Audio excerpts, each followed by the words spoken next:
Om Namo Bhagavate Vasudevaya.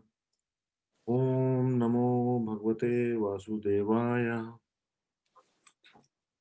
Prakartim Purusham Chaeva Vidhi Anadi Ubho Api Vikarana Cha Gunan Cha Ev Vidhi Prakarti Sambhavan. Material nature and the living entities should be understood to be beginningless. Their transformations and the modes of matter are products of material nature. Verse 21 Karyakaran Krutatve Hetu Prakarti Uchyate Purusha Sukha Dukhanam Bhotratve Hetu Uchyate. Nature is said to be the cause of all material causes and effects, whereas the living entity is the cause of the various sufferings and enjoyments in this world.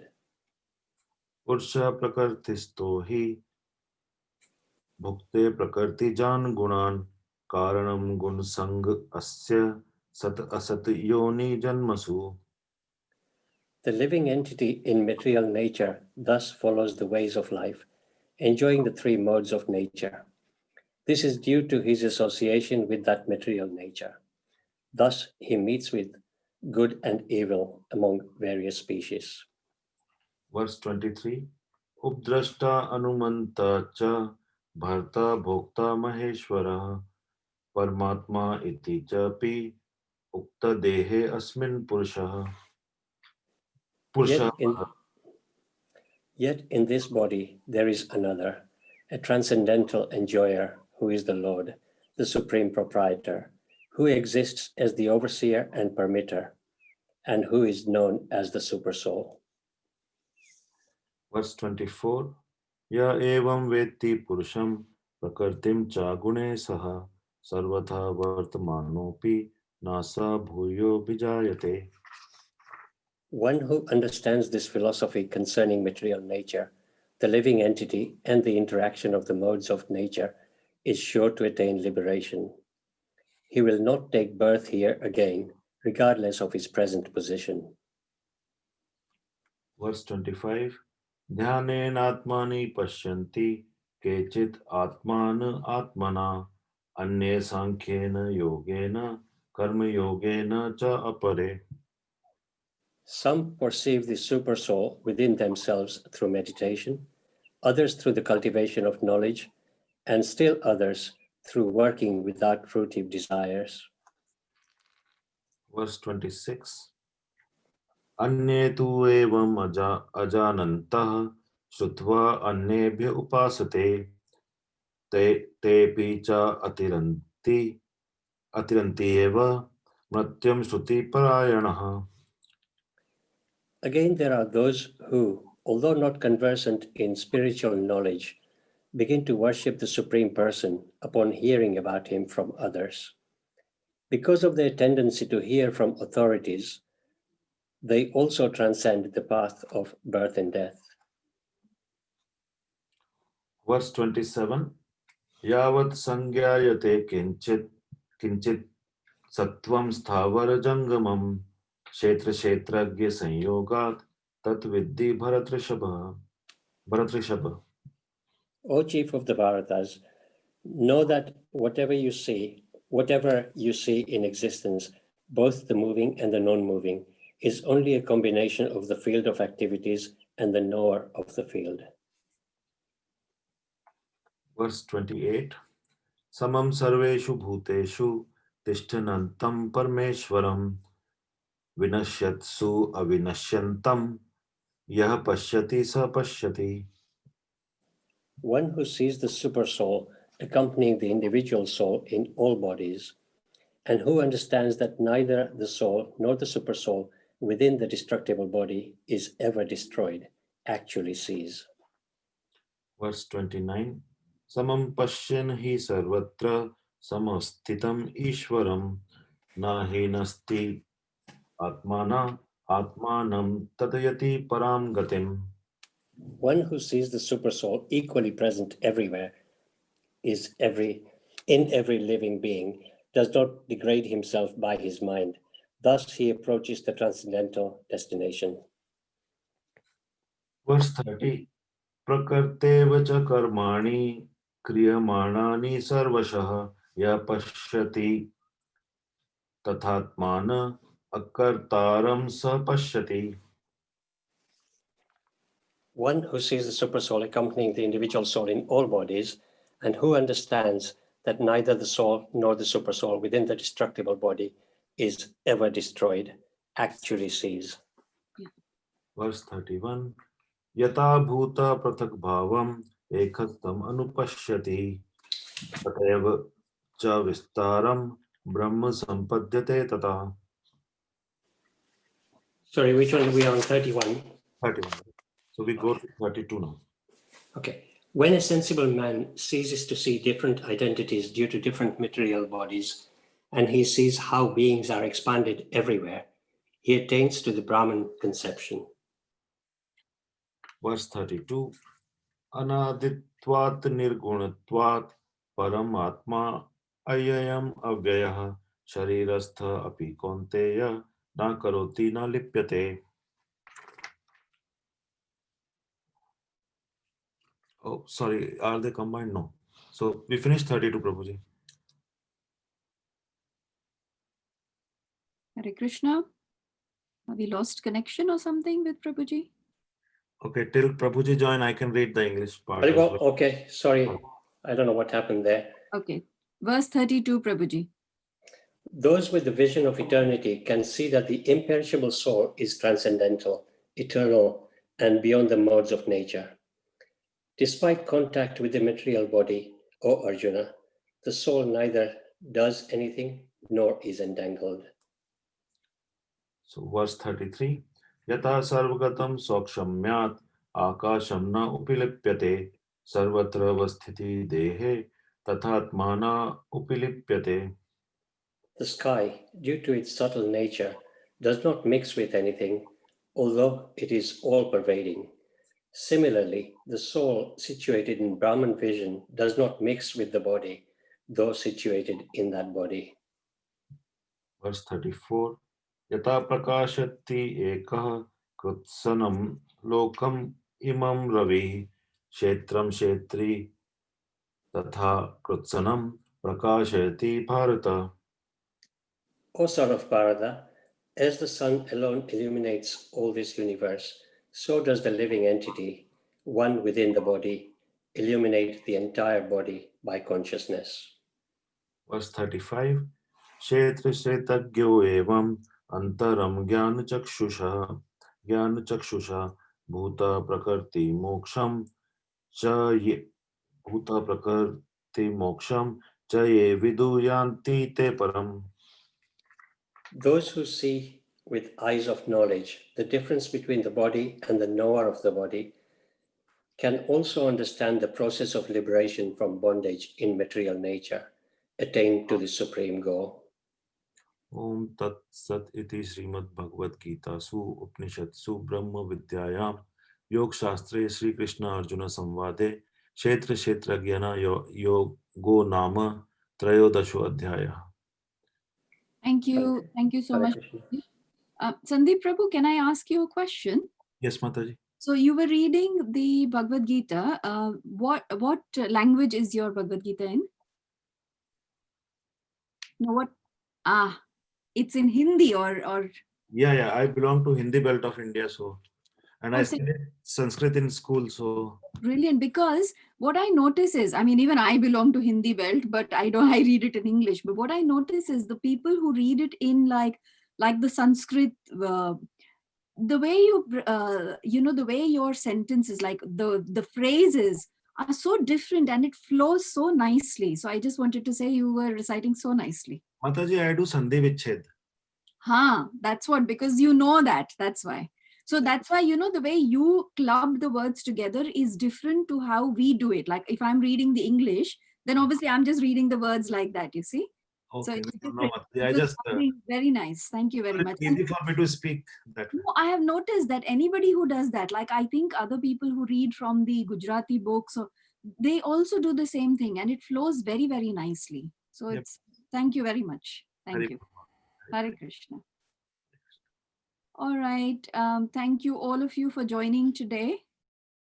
So, 1 second.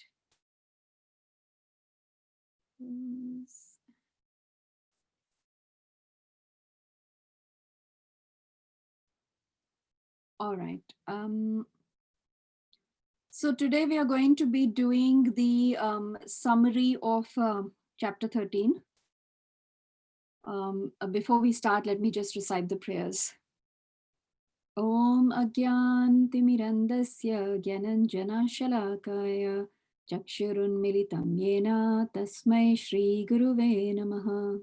Hey Krishna Karuna Sindhu Dinabandhu Jagatpate Gopesha Gopika Kanta Radha Kanta Namostute Tapta Kanchana Gaurangi Radhe Vrindavaneshwari Vrishabhanu Sute Devi Pranamami Hari Priye Vanchakalpatarubhascha Kripa Sindhubhaiva cha Patitanam Pavanebhyo Vaishnavebhyo Namo Namaha. Jai Shri Krishna Chaitanya Prabhu Nityananda Shri Advaita Gadadhar Shivasadi Gaura Bhakta Vrinda. Hare Krishna Krishna Krishna Hare Hare Hare Rama Rama Rama Hare Hare. Nama Om Vishnu Padaya Krishna Prasthaya Bhutale Srimate Bhaktivedanta Swami Tinamine. Namaste Saraswati Deve Gauravani Pracharine Nirvishesha Shunyavadi Paschatya Deshatarine.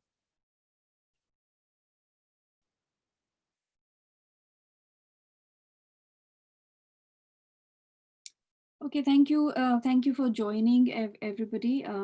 So we are going to do a summary of the chapter 3, which was the nature, enjoyer, and the consciousness. As we know that the Bhagavad Gita is divided, 18 chapters, and out of that, the last 6 chapters that we are on right now is talking about the Jnana Yoga. So previously, the previous chapters were Bhakti Yoga and Karma Yoga, but so the last 6 is talking about Jnana Yoga, and the 13th chapter is the beginning of that section. So if we remember and recall how the chapter started, it was with Arjuna's questions. So Arjuna has asked 6 questions. In the first verse, Arjuna says, Etad Veditam Ichhami, I wish to know, I wish to understand. And what were his 6 questions about? What were the 6 things that he wanted to understand? If anybody remembers and wants to speak, shout out, tell me what those 6 things were. Anybody? Kshetra, Yeah, Kshetra, that one was Kshetra. Kshetragya, knower of the body. Prakriti, Yeah. Purusha. Yeah. I can remember for Gayam, the knowledge, and the object of knowledge. So Jnanam and Gayam. Jnanam is the knowledge, and Gayam is the object of knowledge. So these were the 6 questions that Arjuna asked right at the beginning of the chapter. And then, Lord Sri Krishna starts explaining and answering these questions. So we understood what is the Kshetra. So the Kshetra is this body that we have, that is the field of the activities, is called the Kshetra. And Krishna explains this. And then he talks about the Kshetragna, that is the knower. So then do we remember that Krishna talks about 2 knowers in every body? And who are those 2 knowers? Super soul and soul. Soul and super soul. Soul and soul. Somebody else answered before Rupa Mataji. Who was that? Kanta. Okay. Kanta. Thank you, Mataji. Thank you for answering. I wish that everybody will participate, because today's class is a summary. So it's not like I am the only one who's going to talk. We should have like a discussion. So then we all will remember what we discuss. They say that when you share the knowledge or when you talk about it, you learn more. So it's nice to talk. So I would encourage everybody to share whatever they have understood. Right. So Kshetrajna, we are talking about that there are two knowers in each and every body, the individual soul and the super soul. Now, the individual soul obviously knows only his Kshetra. So he only knows his field of activity. But we understood from this chapter, from the verses and purpose by Srila Prabhupada, that the supreme, the super soul knows each and every field of activity, right? One more interesting point that we must always remember is that the Kshetra and Kshetrajna is different in this material world. But when we are in the spiritual plane, there is no distinction. Why is there no distinction? Because in the spiritual plane, your body is not material, your body is also spiritual. So the soul is spiritual and the body is spiritual. Right now in the material world, this body that we have, this material body that we have is made of material elements and it is temporary. So the distinction here is that the material body is made of material elements, temporary, but the soul is eternal and it is spiritual. It is not made of anything material, it is spiritual, right? Now, another thing to understand is that based on various past activities and our desires, we are given different fields of activities, as in different bodies. So, there is the animals who, like the lion and tiger, they are flesh-eating animals. They like to eat flesh. And Prabhupada in his lectures used to talk about, like, he used to give the example that if you like sleeping so much, next life you will become a bear, because, they sleep a lot. And then one day he was taking a walk on the beach, and I think I've narrated this incident earlier in a class, and he saw these young people enjoying surfing and swimming in the waters. And he said that people who like this kind of activity, then in the next life they will be given the body of a fish. So based on your desires, each one of us is given different fields of activities, different kinds of bodies in order to fulfill those desires, right? So this is the beginning where Krishna is then answering all these things. Then in the verse 3, Krishna goes on to answer what is jnanam. And Krishna says in the verse 3, I'll just say that line. He says, Yat taj jnanam matam mama. So he says that to understand this body and its knower is called knowledge. That is my opinion.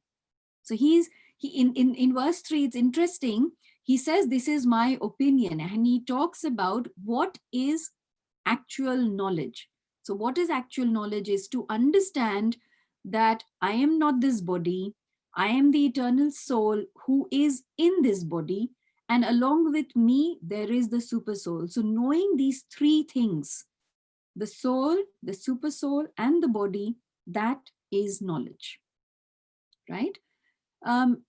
In the next few verses, in fact, Krishna goes on to give some scriptural evidences also. So in verse 3, he says, this is my opinion. But in the next few verses, he talks about some scriptural evidences also, which is saying the same thing. So it's interesting to see that on the battlefield of Kurukshetra, when Arjuna is asking these questions to Krishna, Krishna is in the role of a guru. And the guru always talks from the scriptures, right? We always talk about that when you have a query, when you are inquisitive about something, then there are a couple of places where you can get your answers from, and that is Sadhu, Shastra, And then Sangha. So Sadhu is your guru, Shastra is the scriptures, and Sangha is association of devotees. So here, Krishna is, because he's playing the role of a guru, he goes on to give scriptural evidences also that, these things have been spoken about in the various scriptures and shastras as well. Then moving on to the next section, which is from the verses 8 to 12. In the verses 8 to 12 is talking about Jnanam. And it's interesting that it's almost like what are the qualities that one needs to develop in order to understand this knowledge? How will you get this knowledge? And so a list of 20 elements is given. That a person who has this knowledge, or a person who wants this knowledge, there are these 20 elements, and it starts with humility, pridelessness, non-violence, and a list of 20 elements is given. So I was thinking that maybe we could discuss a few of them. So let's start with humility. Now, everybody's understanding of humility could be different. So I was thinking if a few of us could share what is your understanding of humility.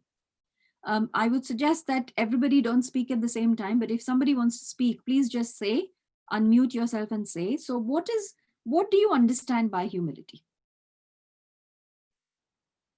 Anybody?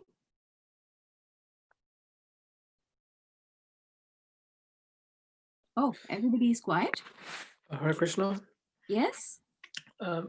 Sorry, I think humility could come under like treating everyone the same, and mainly kindness, in my opinion. I think kindness is important in humility because you have to have that element of being able to sort of see yourself in that person, if that makes sense. Yeah, that's very nice. So what you're talking about is being empathetic. So having empathy where you can actually see what that person. Yeah, I think that's what I meant to say. Yes, yes. And you also said that there was first thing you said was there was something that you said which I think was very nice. Humility is seeing everybody's the same. Yes, sort of seeing yourself in that other person. Yes, yes. So the important thing here is humility is not to think of yourself as being something great. Because that is the moment. No, what you're saying is right. I'm just using the different words, because what you're saying is seeing yourself in everybody, which exactly means that not thinking of yourself as different from other people, or as, that I am something great, because I am the same as the other person, because in every one of us, Krishna resides in every one of us, and Krishna is our eternal father. So that was a very good point, Dev Kishan Prabhu, that you have made. Thank you very much. Thank you, Hare Krishna. Anybody else? Thank you. One should Hare not. Krishna. Okay, carry on. Could Vishalini Mataji continue? Yes, Navneet, yeah. One should not be anxious to have satisfaction of being honored by others. Brilliant. That is the ultimate understanding of humility, because that is what Prabhupada has said in his purport. That is brilliant. That is the ultimate understanding of humility. Of course, there are other ways to think, I mean, this what you have given us, Navneet Prabhu, is the ultimate. But I would still ask other people, what are also their other things? Of course, this is correct, Navneet Prabhu. Thank you very much for sharing. Anybody else? Jolie Mataji, you wanted to say I something? was just going to add simplicity, being simple and not base your life on materialistic views and contents. Yes. And just be simple and humble. You just do not, get involved in trinkets and glitter and not goal. The inner goal is the simplicity. Yeah, so I mean that's perfect, because when I combine what you're saying and what Navneet Prabhu said, is that not to be anxious for glorification, Yes. not to be anxious for people to recognize you and to give you appreciation. Yes. Yeah. So, like you said, so it combines that, one is simple in that way. Yeah, that's good. Yeah, not to brag about what you've got and what you haven't got. Correct, correct. Thank you, Joli Mataji, for sharing. Hare Krishna Mataji. Hare Can Krishna. I say something? Yes, yes. Don't put yourself in the center. Yes. You always think that you're not the doer, basically. The Lord is, put the Lord in the center. Perfect. So you are just the servant. Brilliant. Whatever happens, it's, yeah. That's perfect, Nitai Mataji. And with this, I will just like to share one thing. When you said don't put yourself in the center, so the analogy, and I've read in the scriptures and I've heard many times, you should be like the salt. When you're cooking and when you make a nice dish, people will Yeah. say, oh, this aloo sabzi is really nice. The tadka that you have used is so nice, and they will talk about all that. They will never say that the salt that you have used is so nice. The salt, it loses itself in the dish and it is not glorified. Glorified, yeah. But if the salt would not be there, then that dish would not taste the same. Yeah. Right?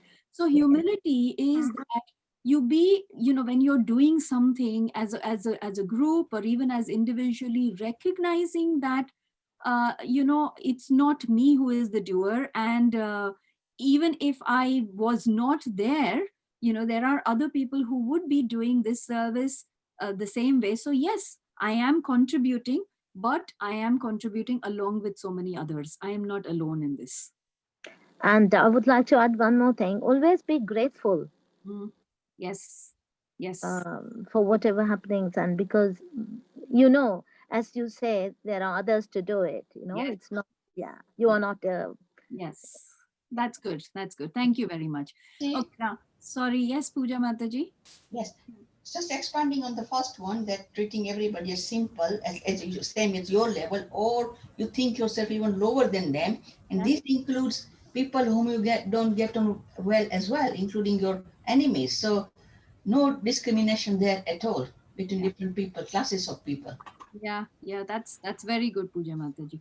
Now, before I'll stop here because I've got only few minutes to cover the entire chapter. But one thing that I would like to say here is that yes, we have understood what humility is, and we have understood, like Prabhupada's wonderful explanation, is that we should not be anxious to have satisfaction of being honored by others. But saying that, we are all human beings, and we do like to get, I'm not talking about glorification, but we do like some form of acknowledgement. It may not be appreciation always, but some form of acknowledgement that, thank you, Prabhuji, you've done this so nicely, or, it's nice that you're here, or, I wouldn't be able to do this without you.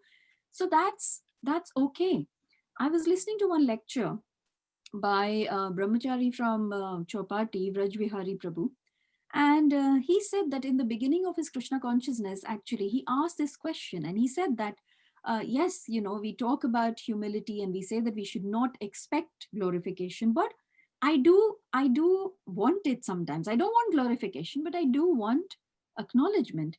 And the answer that he got was that we are humans and we want reciprocation. And if we want that, it is fine.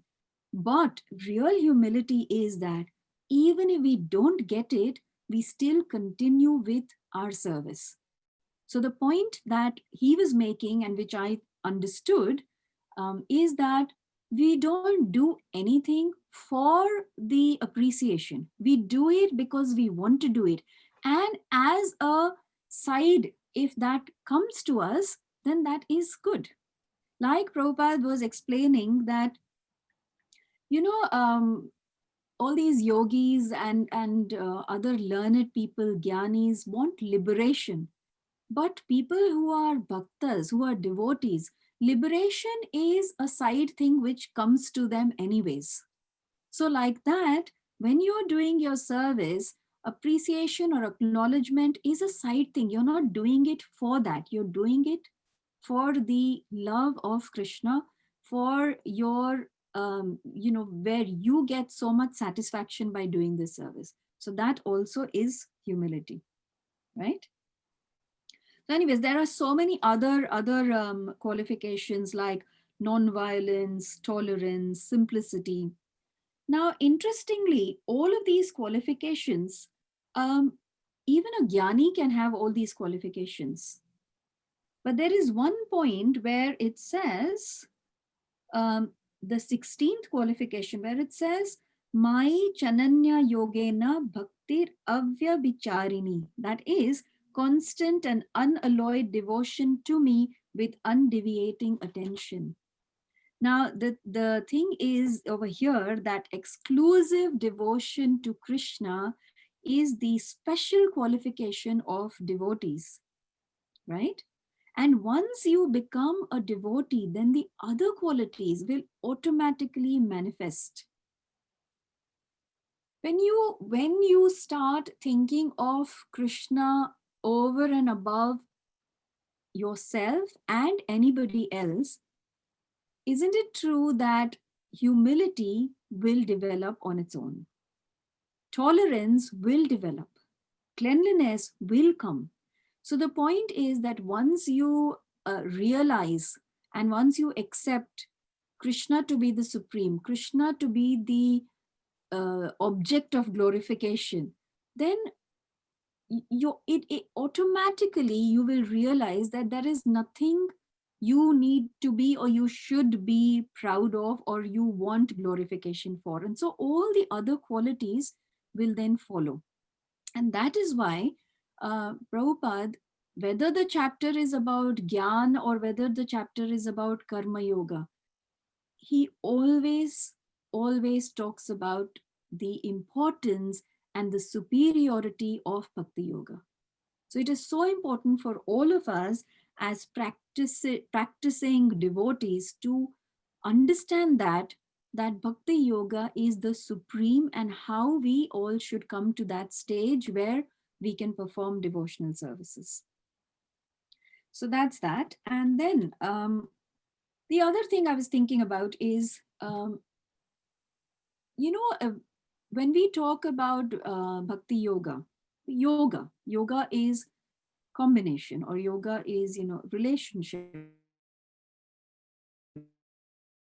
So when talking about a relationship that we have with the Supreme, the relationship that I have with Krishna, the reason I am here in this material world is because I have forgotten this relationship. So I want to re-establish my relationship. You can only have a relation when you understand that the Supreme is also a person. He's not impersonal. But the moment you realize that and you understand that, is it not true that in a relationship there is give and take, right? There can be no relationship if there is no give and take. So the moment you realize and you accept that Krishna is a person, then Krishna expects something from you. And the problem is when we are not ready to give that to Krishna. Because think about it. When you're, let's say, sitting and listening to a class, or you're watching TV, or when you're bored or whatever, you've got the remote, you can switch the TV off, right? But when your child is in the room and he is demanding attention from you, do you have a remote to turn that off? That is the difference, that impersonal and personal. And because Krishna is personal, we must be ready then to give what Krishna desires from us. And how do we know what Krishna desires? It's stated in the Shastras, and we can know when we approach a spiritual master. And that is why in this chapter, one of the qualities in the verses 8 to 12 is, and I think where is that quality? Yes, the sixth quality mentioned here is serving a bona fide guru without motivation. So it is so important for all of us to approach a spiritual master in order to get the understanding and in order to then follow this process of bhakti yoga, right?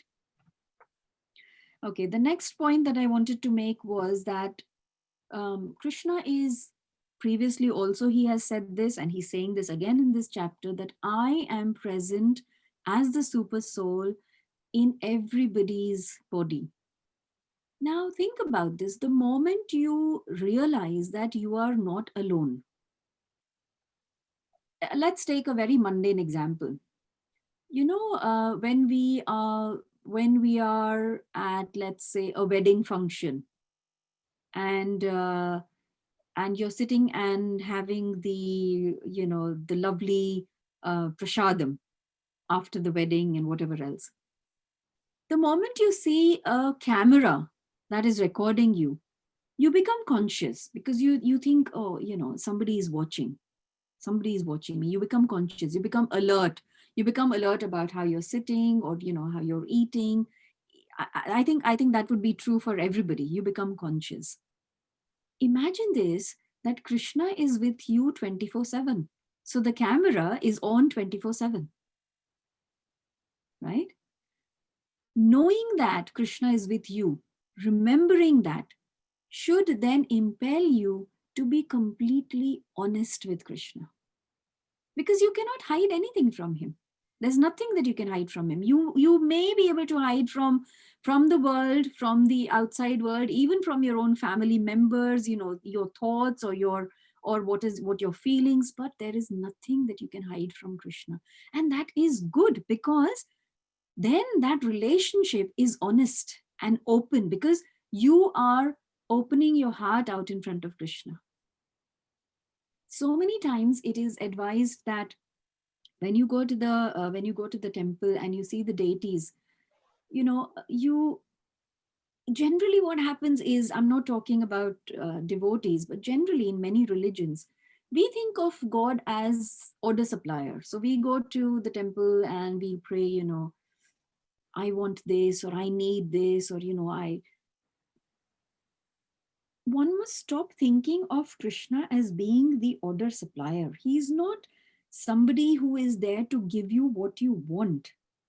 He's not somebody who's there to fulfill your desires. In a relationship, if there is only one way where I keep asking, I want, but then I'm not giving anything to Krishna.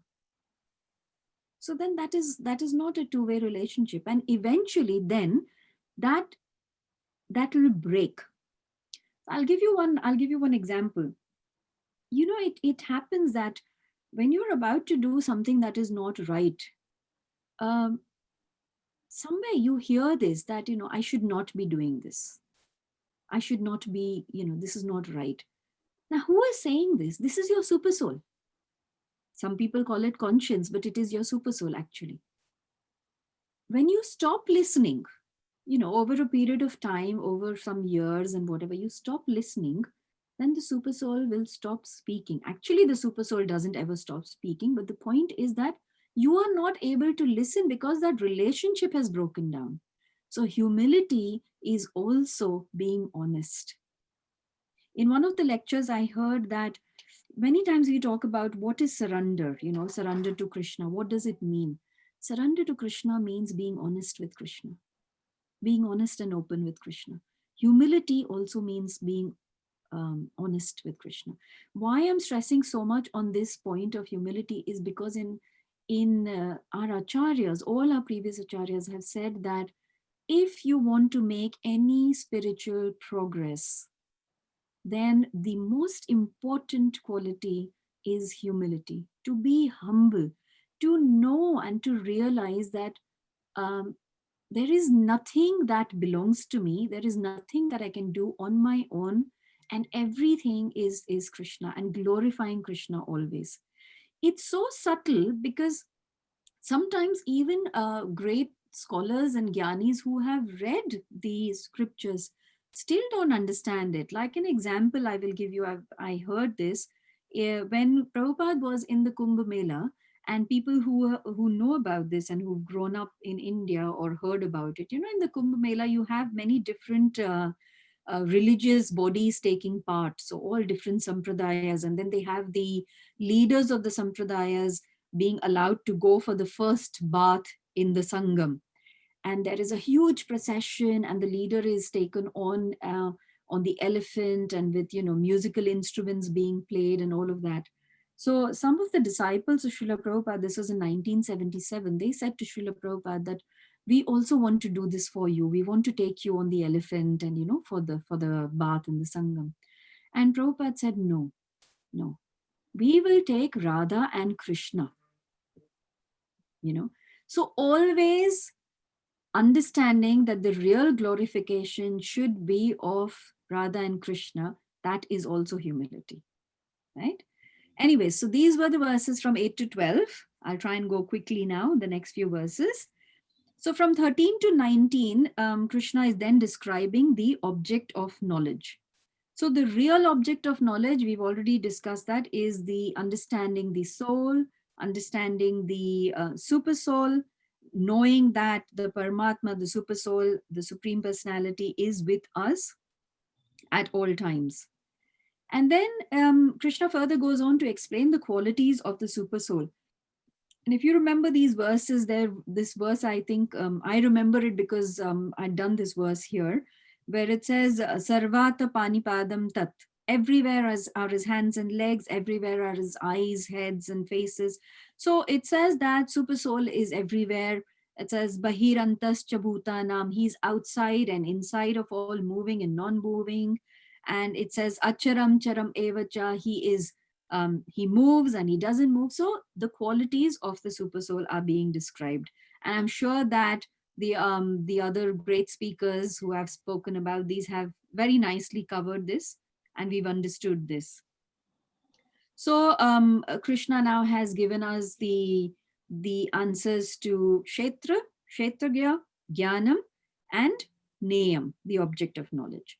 Then from the next few verses, verses 22 to 26, he is talking about Prakriti and Purusha. Now we all know Prakriti is the material nature, and Purusha is the Supreme Personality of Godhead, Lord Sri Krishna.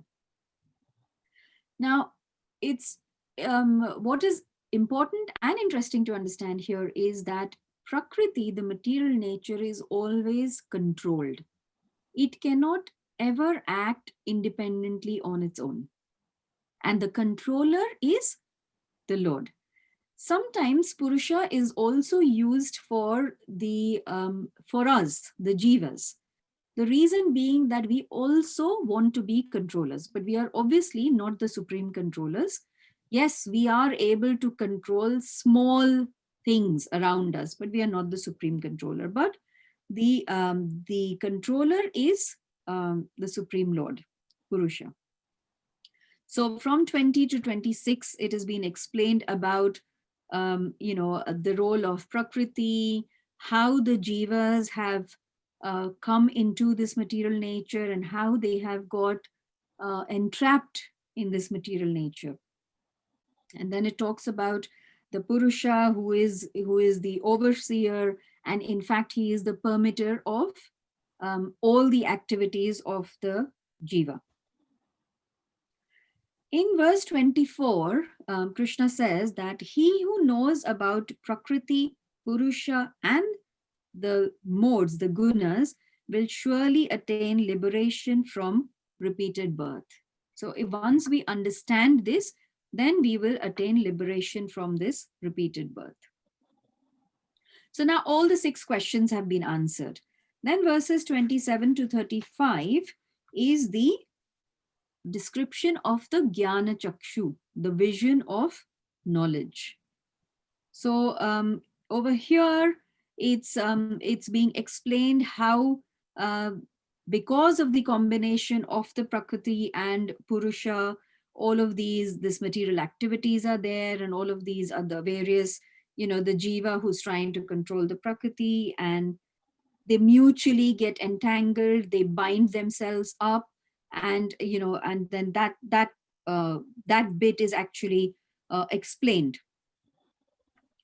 So then what in the verse 29 it says, Krishna is saying that who can see and who has this mature vision to understand that the super soul is equally present everywhere. Somebody who can understand this does not degrade himself. The moment you understand that this material world is temporary, my eternal relation is with the super soul, and I do not belong here. My body is temporary, but I am the soul, and I need to go back to the spiritual world. That person then will be able to attain the spiritual world. So these are the few of the things which Krishna is explaining, that understanding that the soul is non-doer, he is never entangled. Although it seems that he's entangled, the soul never gets entangled, but it's just that it's right now covered by so many layers and layers of dust. And how will we clean these layers of dust? Is by performing devotional service, by listening to Krishna Katha. And once then we have the Jnana Chakshu, once we understand with this knowledge and we can see the truth, then we can then transcend this. Now, this was a brief summary of the 13th chapter. I will give time to discuss this a bit more, but what I wanted to also do was just give you a little bit of introduction of what the next chapter is going to be and what is the connection. So in this chapter, we have spoken about Prakriti. We have discussed how the jiva is bound in this Prakriti. Now, there is a verse which we just recited, and I will just go to that verse 1 minute, because that is actually the link from the 13th to the 22nd chapter.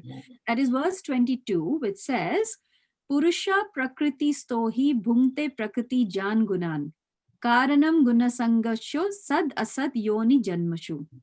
That says, the living entity in material nature thus follows the ways of life, enjoying the three modes of nature. This is due to his association with that material nature. Thus, he meets with good and evil among various species.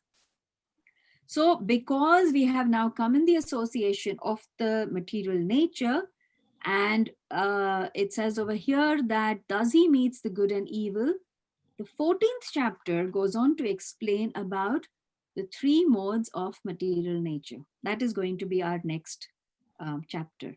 So now you see the connection. Right now, Krishna is describing about the Prakriti and how we have come to this material nature and how the jiva is bound by this material nature. In the next chapter, it will be discussed what are the different modes of material nature, what are the different qualities of each of these, and then eventually how we can transcend all of these modes of nature. So that is the next chapter. I thought I will just briefly say that.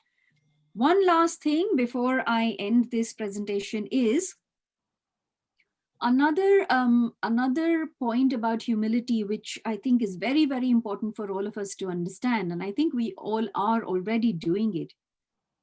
When we go out of our comfort zone and we try to do services which will please our authorities, which will please Srila Prabhupada, and which will eventually please Sri Krishna, that also is a sign of humility. And as you all know, this is the December marathon. We all are trying to distribute this wonderful transcendental literature of Srila Prabhupada to as many people as we can. Going out of your comfort zone, trying to contact as many people as we can. Don't worry about what the result will be. There may be people who might say, I'm not interested, which is fine. It doesn't matter. But don't prejudge. Don't think, I will not call this person because, I don't think this person is interested. We are nobody to judge. If people would have thought like that about us today, we also would not be sitting here discussing Krishna Katha. So like how we have been given this opportunity, it is our responsibility to give this opportunity to as many people as we can. So I just want to encourage all of you that please I'm sure all of you are already part of this brilliant Live to Give campaign, but please continue with this and try and talk to as many people as you can. Thank you very much. Now I will open it for any kind of questions, comments, discussions on the chapter 13. Thank you. Any questions? Hare Krishna. Hare Krishna.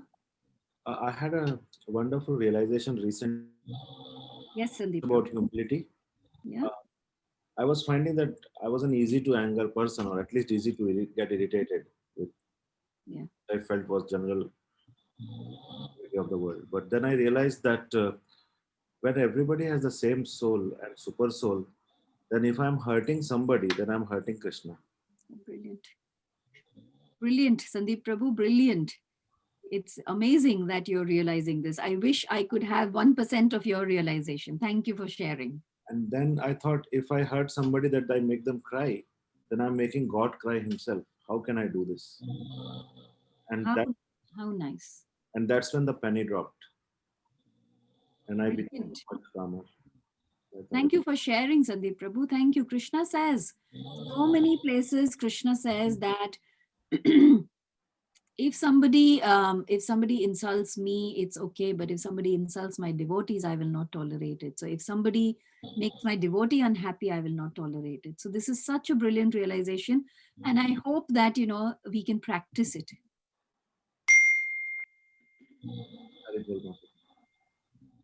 Okay, anybody else? Any other comments or questions, or you would like to share something?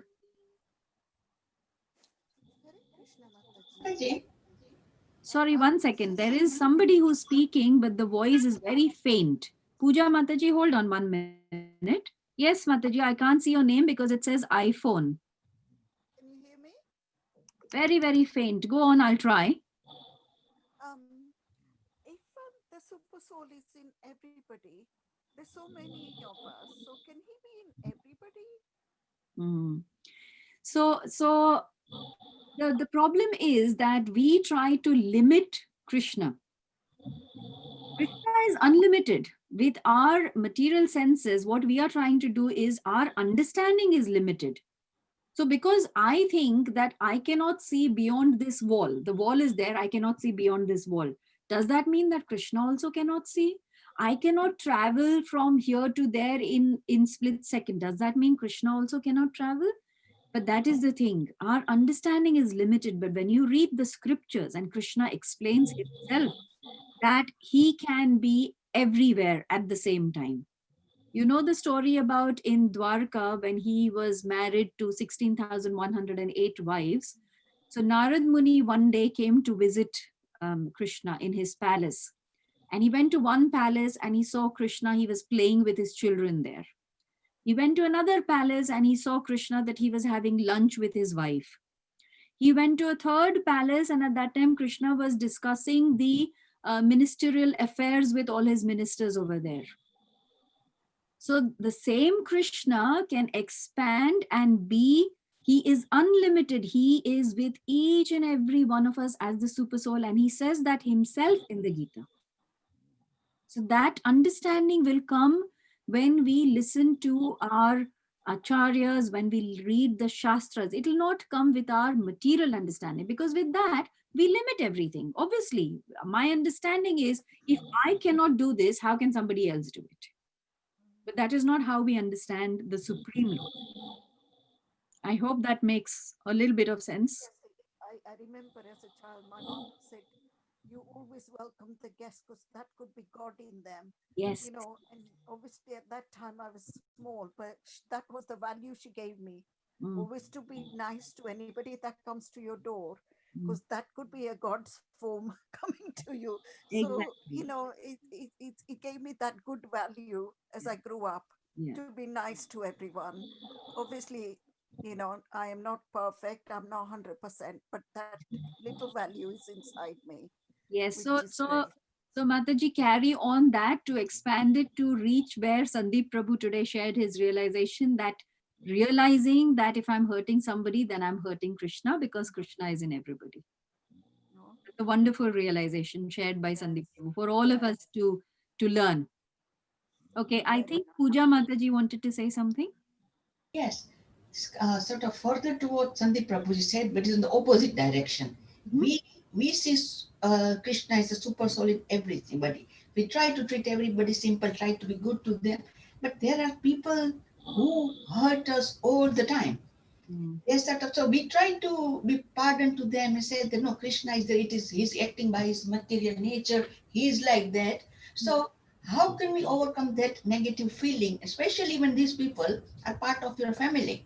Okay, Pooja Mataji, there are 2-3 ways to understand this, and I will try to explain. First thing to think that this person is hurting me. If we can alter that thought a little bit, because everything that happens to us, there is a reason. We always talk about karma. Nothing happens without, without me having invested something. Like my karma is coming back to me in some way. So then the first thought is, if this person is hurting me, could it be because of my past karma? Like the analogy that Prabhupada gives many times in his classes is that when the postman comes to you and gives you a ticket for a speeding ticket or something, or a parking ticket, do you get angry on the postman? You need to stop and think that the postman is just delivering me what mistake I have made. I was speeding and that's why I'm being given the ticket. So I'm not going to get angry on the postman. So same way, if somebody is hurting you, then the first thought should be, as devotees, that understanding that somewhere it must be my past karma. That's the first thought. The second thought is that if that is his conditioning, like we all are conditioned, is it not that we make mistakes? Is it not that we probably are hurting somebody without realizing? So then, should I not give the benefit of doubt to this person that, it's probably his conditioning, his nature. And by me getting angry or upset is not going to help anybody. Now, what we are talking here, I know, is not easy. It's not easy to do it, but the point is that at least if we have the understanding, then the hurt and the anger will reduce a bit, because you will realize that it's not just this person's fault. Somewhere I am to be blamed. The third point, the third way to look at it as devotees is, Krishna is doing this for me. Krishna is giving this hurt, or he's teaching me something from this. And to see Krishna in everything. That's what Sandeep Prabhu just spoke about. That imagine understanding and realizing that even in this act, nothing happens without the sanction of Krishna. So there is something that I should learn from this. So that way, so there are so many ways that you can look at this, and this negative situation actually will become completely positive for you. And I'm not saying it is easy. It takes practice, but we should aspire to do that. Yeah. Okay. Thank you. Thank you.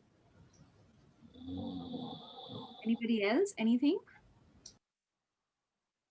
Hare Krishna, Madhu Kumari, please accept my humble obeisances. My obeisances, Malika. Hare Krishna.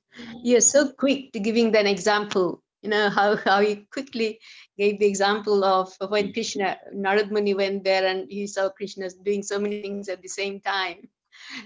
You were very, very quick. Thank you. Malika Mataji, it is not me. It's Of honestly course. me. Because I understand. with this Kali Yuga Buddhi, I wouldn't remember anything. It just comes. It just Yeah. comes. It's not me at all. Yes, true. Very true. Yeah, thank you. That's what we are discussing at the moment.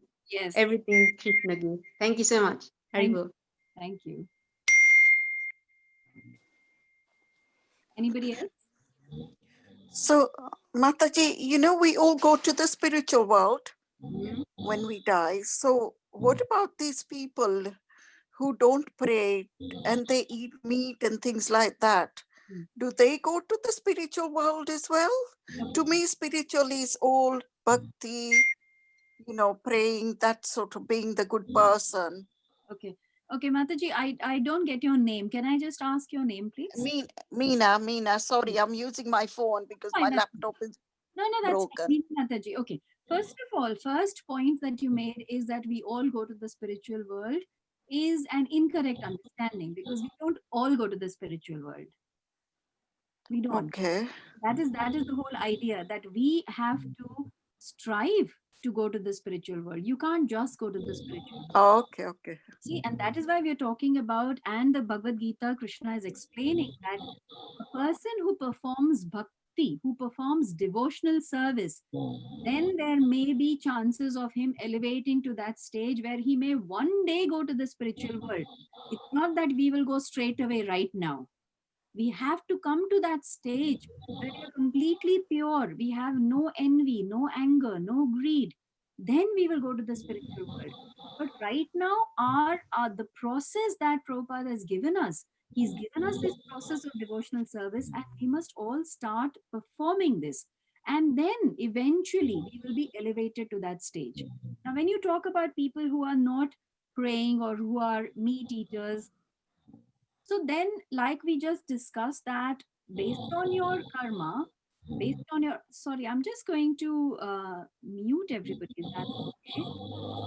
Because there is a lot of, Somebody snoring. I don't know, some sound, and I don't know how that, so, okay. So what I'm saying is that they will get the results of their actions. It is not that, in the Bhagavatam it says karmana daiva netrena. So based on your karma, the Supreme Lord is watching, and you will get results based on that. So not everybody goes to the spiritual world, and that is why Prabhupada says that people who are fond of eating meat and flesh, in the next life they might come as lions and tigers because they eat flesh. Mhm. It is not necessary, and it does not say anywhere in the scriptures that we'll all go to the spiritual world. Based on our activities, we will be given the next body, and that could be anything from a worm to a tree to demigods to hopefully Goloka Vrindavan. You don't know. You don't know. Thank you, Mataji. Is there anything Krishna else? Mataji. Yes, Seema Mataji. I just want to ask you one thing. Mataji was just talking about that people who don't pray or don't follow any of these things. How will Krishna give them the knowledge that they should deviate themselves towards bhakti? Because I have a realization that before I wasn't doing bhakti. I mean, I was praying, but I wasn't taking it in this way that I'm actually doing bhakti or I need liberation. Obviously, I was praying, or probably that was in a mode I just want the things, my easy life and things like that.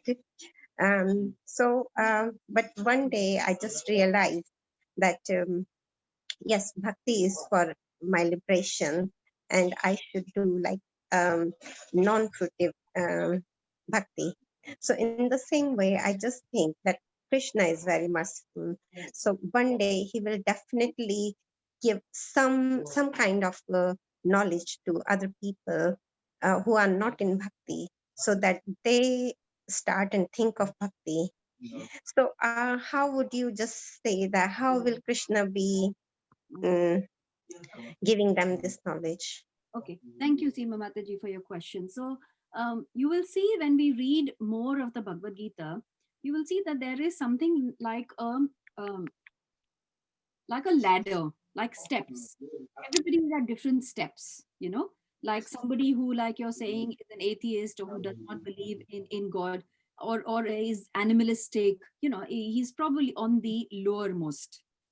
But I just want to ask you, and I'm sure you will agree with me, that isn't it that your understanding also in the past few months has changed because you are listening to Krishna Katha, because you are associating with devotees, and because you're performing devotional service?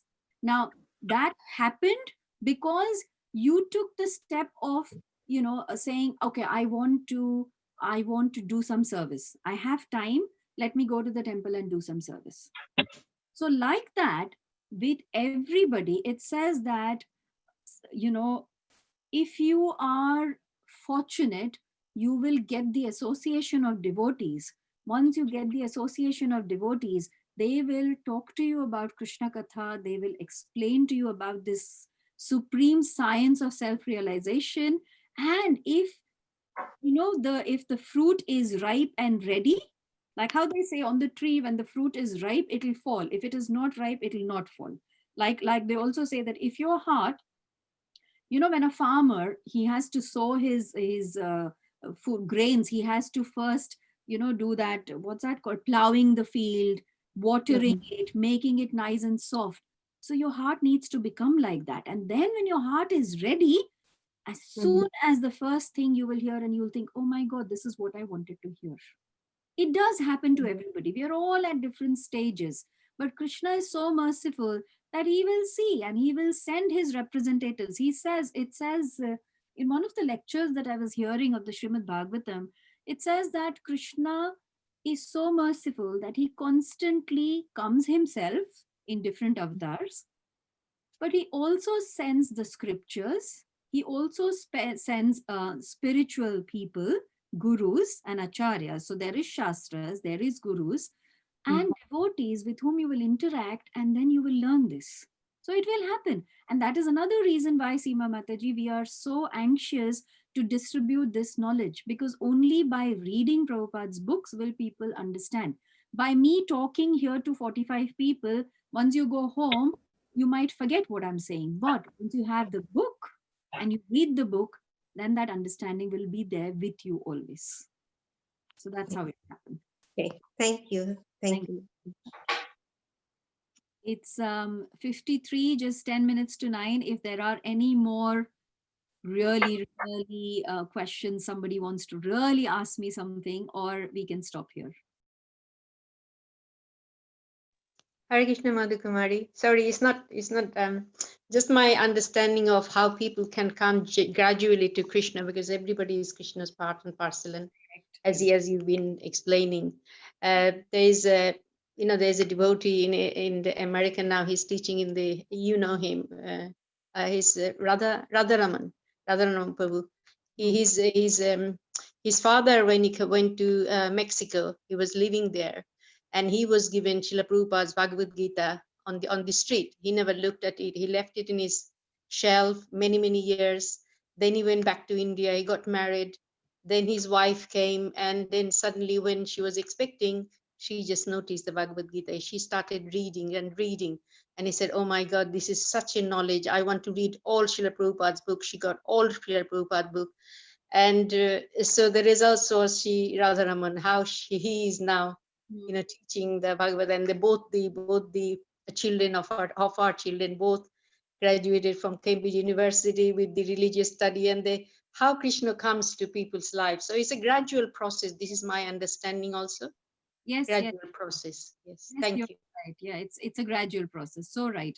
And when we are fortunate, we get this association of Prabhupada's books and Prabhupada devotees, and then hopefully slowly life changes for all of us. Yes. Hare Krishna Mataji, I can say about Ajnana Sukriti. It is all about our Sukriti. It's bring. Yes. I think we don't know what past, something we would have done unknowingly. Yeah. But I think this is that's what it plays the role, exactly like this, getting the Bhagavad Gita, start reading. Yeah, that's an important part, but more so in the Madhurya Kadambini, it says that what is important is bhakti comes from bhakti. Yes, bhakti breeds bhakti. Yes, that's it. Bhakti comes from bhakti. That's so right. It does. I mean, of course, all your activities and everything plays. And then once you're fortunate, and then you meet somebody, and association, and that's what happens then. Yeah. Thank you, Mataji, for reminding me that. I didn't know, but for some moments you forget. Yeah. Thank you. Thank you. Hare Krishna Mataji. Yes, Jyoti Mataji. I'm just wondering, I know a lot of us, I'm talking about myself as well, shelve the books. And I wondered how we as devotees could encourage or get people to just open the book, because once you open it, that's the essence of it all. You start, you don't want to put it down. And so many of us shelve it. I just wondered if there's a way we can get people to just open the book. I mean, some of us, when we're distributing, we open the book and we show pictures and we explain, which is lovely. And that is one way of encouraging. I don't know how we can get people to, because once you open it, that is it. You know, you are really in such beautiful heavenly clouds, you just don't want to stop. Yeah, you're hooked. But yeah, like you said, Jolly Mataji, one way is that, yeah, when you're distributing, you open the books and show the pictures. But the other way is also talking about what immense knowledge this book has, and how like the knowledge is timeless. It is so old, and it is talking about the soul. And it's not, what we have to remember is, and what we have to accept is that it will only happen if Krishna desires it, and if that the time is right for that person. So the point is that as book distributors, sometimes we want that people should immediately read the book and the change should come to them immediately. But like Palika Mataji said, that it does not happen. The book will eventually go to the person who is ready to change himself. And it may happen in 1 second, or it may happen in a year or 2 years or 10 years, but it will happen. It will happen.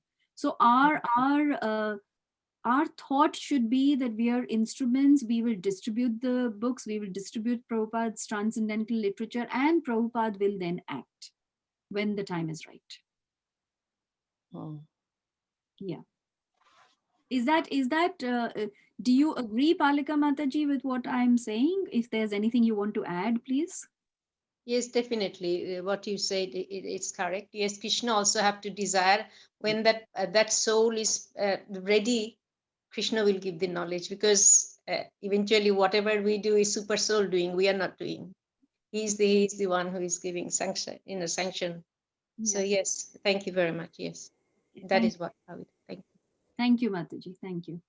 Thank you. I think we can stop now if there are no more questions. Thank you, all of you, for joining today and participating like this. It was really nice to discuss, so then we all can take so much more out of this. Thank you very much. Thank Thank you. you. Thank you. Thank you, Mataji. Thank you, devotee. Hare Krishna. Thank you. Hare Krishna. Thank Hare you, Mataji. Hare Krishna. Hare Hare Krishna. Krishna, Hare everyone. Ram, Hare Ram, Ram. Thank you. Hare Thank Krishna. you, Mataji. Thank you so much. Thank Thank you. you. You Hare done Krishna. everything Hare so Krishna, nicely Mataji. Hare and Krishna. Krishna. Thank you, everybody. make it so easier for us to understand. It was so nicely explained, Mataji. Thank you. You so much. Thank you. Hare Krishna, Hare very, very Krishna. beautiful Thank you, Mataji. explanation. Hare Krishna. Thank Hare you. Krishna. Hare Krishna. Hare Krishna.